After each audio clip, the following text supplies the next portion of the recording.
In version 31, we've added construction lines to the release to make the creation of CAD geometry easier than ever before. Just like the snap increment function that we find down at the bottom of the screen, these construction lines can be toggled on and off with this icon here at the bottom of the user interface. You just click on it to turn it off, click on it to turn it back on. While it's on, the construction lines can assist you in many things like finding horizontal and vertical, finding tangencies, and finding intersections.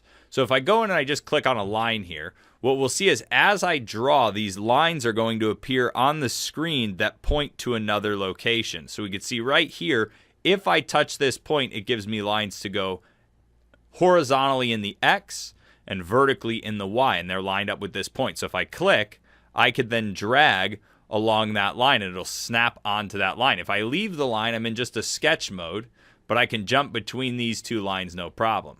It'll also show me snap points when I do touch an object. So if I touch this line right down here, I can join to the end of this snap point just by clicking on it. I didn't have to hold shift. I didn't have to do anything for it to construct that line. We can also use these construction points just to line up anything that we need to touch. So if I want to find out where this one intersects this one, I can click on this line, go straight down, and find out where the two would intersect, and I don't have to click any options to do that.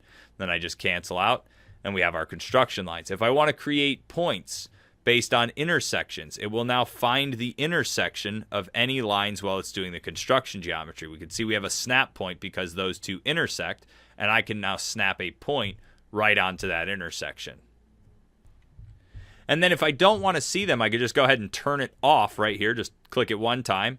And now we'll see as I touch these features, the snap points will still show up, but we won't get the snap points for the intersections anymore. We'll just get the snap points for the normal line. So you get the beginning, the middle, and the end, but you no longer have to click on it for the snap points to show up. They're just automatically going to show up if the function that you're using uses snap points.